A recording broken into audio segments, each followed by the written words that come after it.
Hello and welcome to the beautiful campus of Newbold College in Berkshire, England. Founded in 1901, it was in 1946 that the college moved to this stunning location with its historic gardens and neo-Tudor mansion. The original owner made his money in 19th century China. Thus it is fitting that today's students in business, theology, humanities and English actually come from 60 different nationalities to gather to study on this campus. Let's head to the award-winning Grass Roof Church for a series of lectures conducted by Dr. Chris Blake. Chris Blake is a professor in English literature and communication from Union College in Lincoln, Nebraska. He is here giving a lecture over the topic, Searching for a God to Love. Today's topic, the center of existence.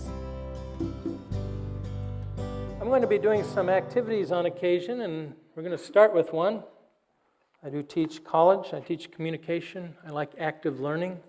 So if you would please indulge me and let's try something here. If you could close your eyes, please. I know that's difficult to trust me that far, but I'm way up here.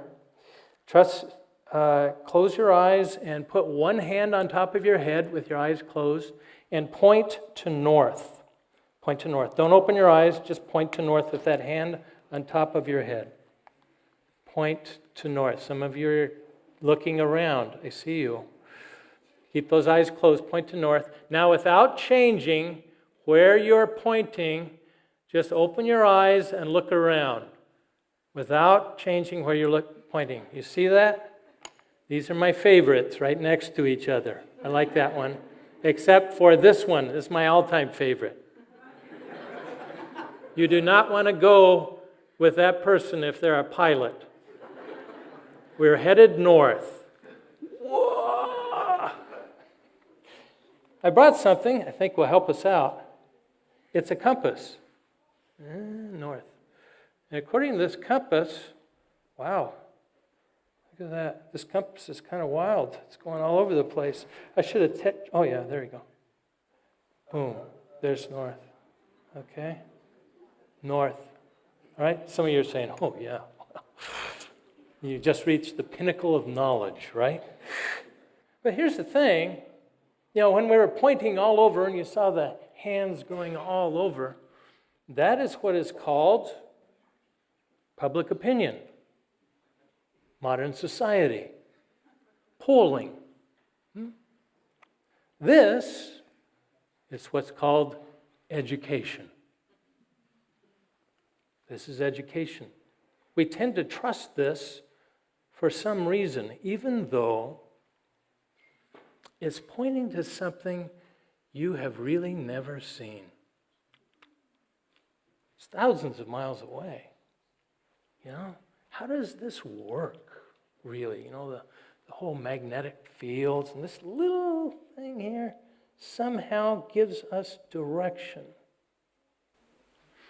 I've had people, especially students, come up to me and say, I cannot believe in something that I cannot see, cannot hear, cannot touch, taste. So, of course, I ask them questions. One of them is, have you ever seen the North Pole? Well, I've seen pictures. Yeah, but have you ever seen it? No. How about this one? Have you ever seen a calorie? Do you believe in it? Some of you believe in the absence of calories.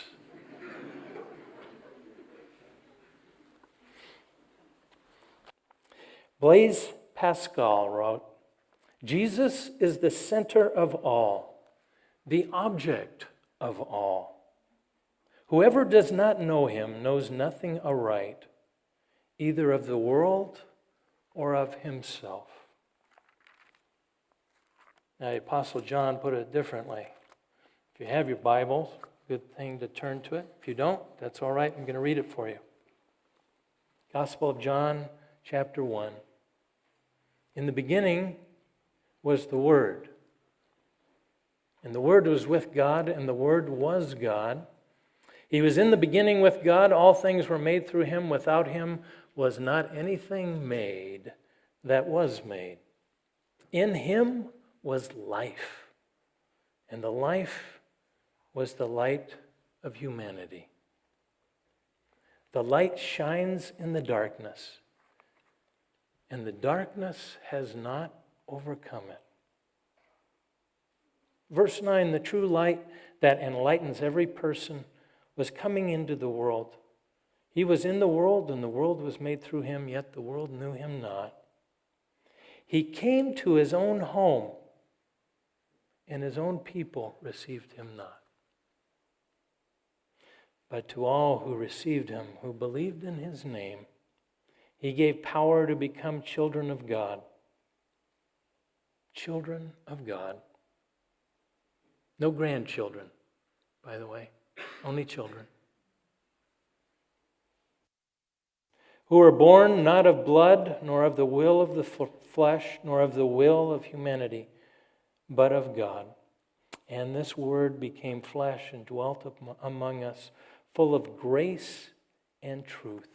We have beheld his glory, glory as of the only Son from the Father. Verse 16, one of my favorite verses. And from his fullness have we all received grace upon grace. Grace upon grace. Another illustration here. Hope this works for you. Let's see what happens. Okay, and I'm going to need some participation on this, and you're going to need to use your voices. I want you to imagine, if you will, first, that each one of these squares is a perfect square, including this one. Perfect square. I want you to silently count the number of squares that you see. Okay, count the number of squares you see. As soon as you have it, raise your hand. Okay, we've got about a third of the group. Got it?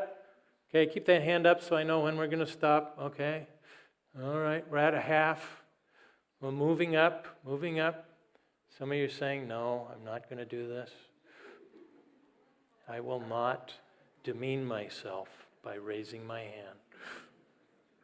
All right, some of you are saying, I wish I could see through that. How are we going to do this? Okay, some of you, yes, some of you are ignoring my silently part. It's all right. I'll forgive you later. Silently counting. Thank you very much. All right. Here we're going to go. Count out how many squares you found. Just holler them out. 26. 30. 21.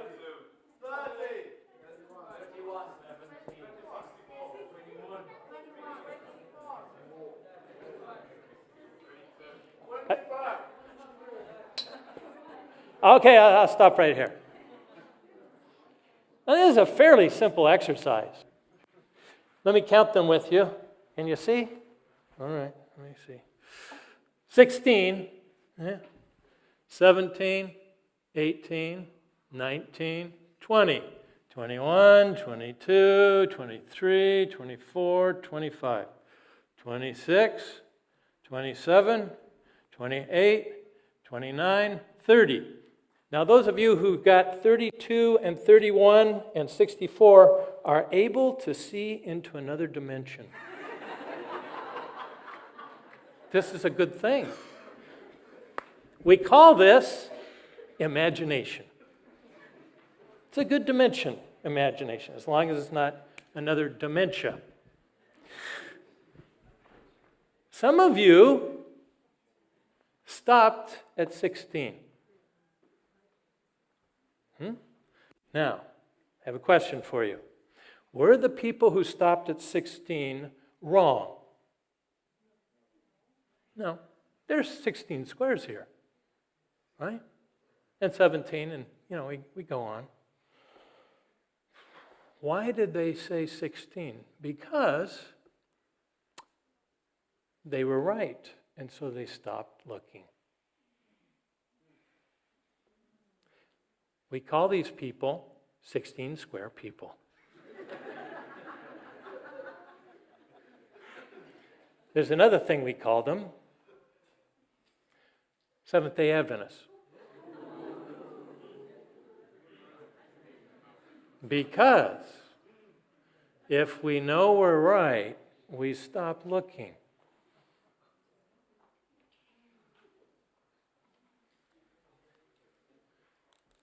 I didn't really like saying that. And yet I've done this all over, Norway to Australia. It's always the same. We see something and we stop looking because we know we're right. Here's the key here, my friends. There's more to life than being right. There's more to life than being right. Now, I teach writing. I teach communication. When we start off first day in college writing, I put this up on the board, and we go through it, all the students. And the students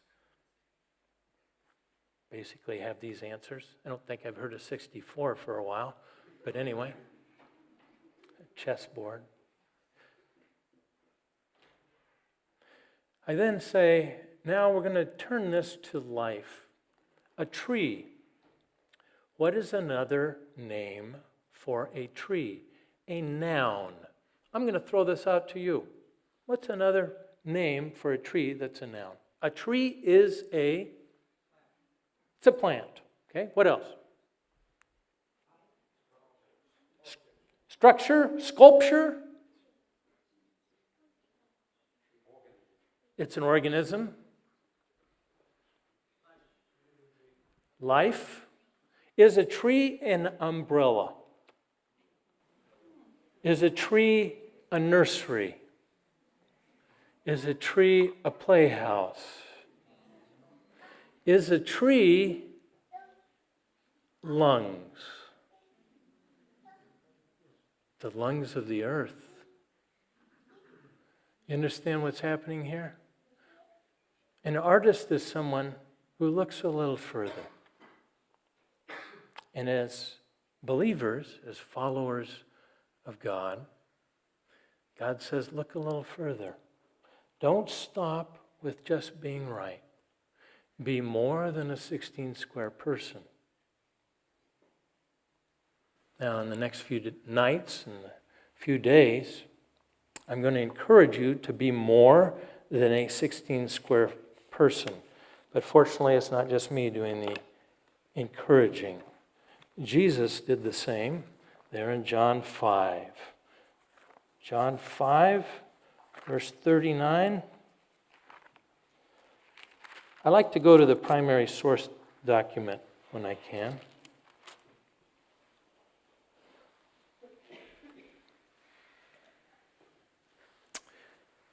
John 5. You search the scriptures because you think that in them you have eternal life. And it is they that bear witness to me. Yet you refuse to come to me that you may have life. Okay? He's saying there's something even beyond the Bible. Something beyond the Bible. Something beyond being right. I worked at the Review and Herald Publishing Association. It's a Christian organization. It's in Hagerstown, Maryland. I was an editor of a magazine called Insight. And I'd worked there for about 2 years, and it occurred to me about 2 years in that I hadn't had very many conversations about the greatest love of my life, Jesus. Not that many. All sorts of other things. How many of you can kind of relate to that? All right? How many of you won't raise your hands no matter what I say? Would you raise your hands? Okay. It's always nice to get a few on that one. Well, I was thinking about this, and it occurred to me that I need to be more intentional about talking about the love of my life. Because we take Jesus for granted. And so I determined that every Wednesday I'd go into the cafeteria and put a question in the middle of the table, and it would be a Jesus question. And everybody who sat at the table, we could talk about Jesus. So we did it. And week after week went by, and then people started being drawn to this table till it was 3 deep. Because of what was happening. Because Jesus is attractive. Not just little children. The first question in the table: if Jesus worked in the Review and Herald, where would he work?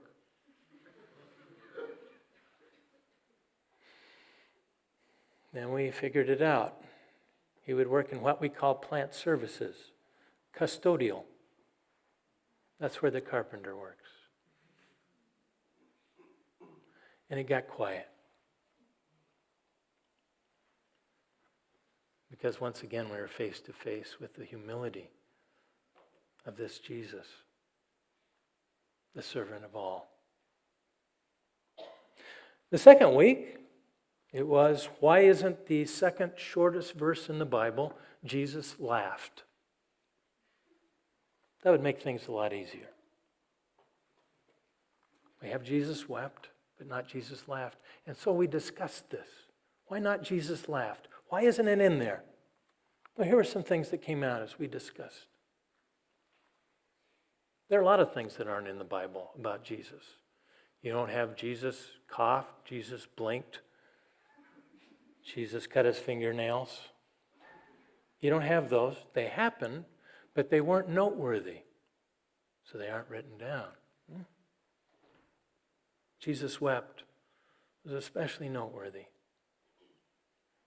It was also the case, as we talked about it, that here's Jesus growing up, and at the tender age of 12, he sees a lamb killed at the front of the sanctuary and recognizes that's his manifest destiny. That's his lot in life. That's me. That would change your approach to life, perhaps. Huh? However, we also talked about after the resurrection, he tends to be playful. I mean, when you really look at what he's doing, he's watching people run back and forth because he hasn't left, you know. Right? He's showing up. Surprise! He's playing practical jokes like this one. Try throwing your net on the other side of the boat after they fished all night. I mean, really. Come on. That's like you're trying to write, you know, and you've labored on your computer, but you cannot write anything. You've worked for 8 hours. You can't do anything. And your roommate comes in and says, hey, try turning the computer around and then sit over here. Oh, thank you so much. That's so helpful. He shows up, he disappears, and it just appears that he's liberated, which of course he is. Which of course he is. And there's a playfulness to him. As we discussed it, we saw with new eyes. So we got intentional about talking about Jesus. I wrote a book called Searching for a God to Love. And in this book, I tried to figure out what happened the last week of Jesus' life in this one area that I couldn't find much on. The cross is over here. Did a lot of research on it. That cross is probably a little high, actually. You know, when I watched Ben-Hur, the film, he's way up there, you know, theatrical. But the crosses weren't that high, we know, because dogs would gnaw the legs off of the crucified. And the soldiers are not going to go to any more work than they need to. So it's thought that they were probably crucified about here, and then the knees were bent to accommodate.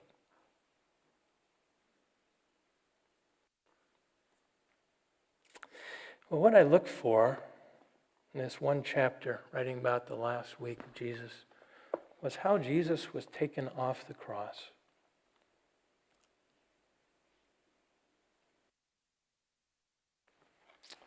As Sabbath approaches, the city quickly picks up after the earthquake. Joseph of Arimathea, a rich, prominent member of the Sanhedrin and a secret follower of Jesus, goes boldly before Pilate, and he asks for Jesus' body.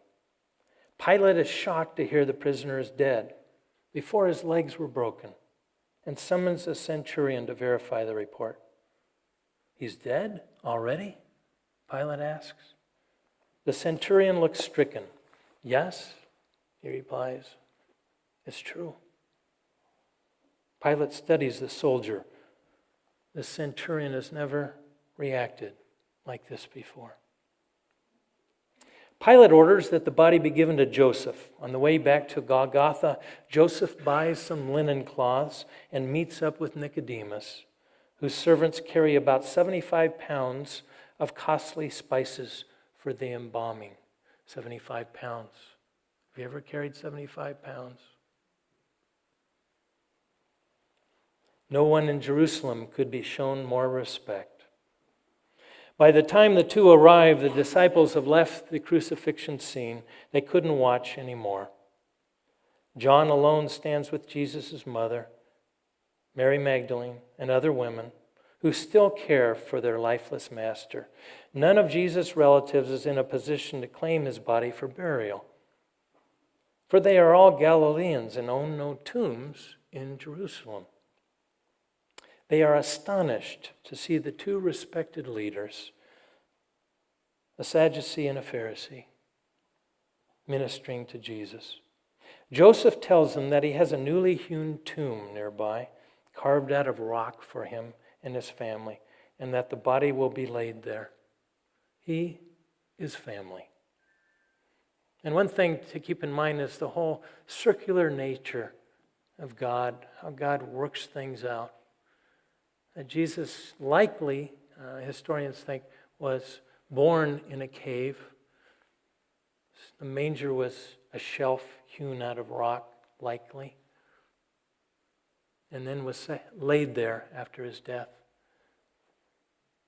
in a cave on a shelf. The bodies of the two thieves have been taken down by the soldiers and transported to an unmarked burial ground.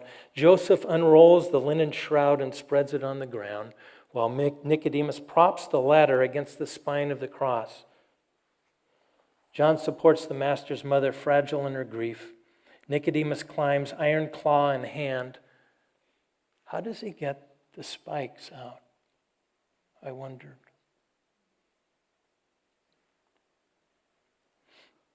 And uses the claw to untie the rope binding the arms, and then wraps the rope around Jesus' chest, beneath the armpits and over the beam. He tosses the loose ends down to Joseph, who pulls them taut. Nicodemus climbs down the ladder and stands before the cross. Purchasing leverage on the crossbeam, with sudden wrenching movements, he applies the claw to pry a nail loose. The mutilated body of Jesus swings away and hangs from one arm. And I remember as I was trying to figure this out, I literally got up against the closet and tried to figure out how it was they could do this.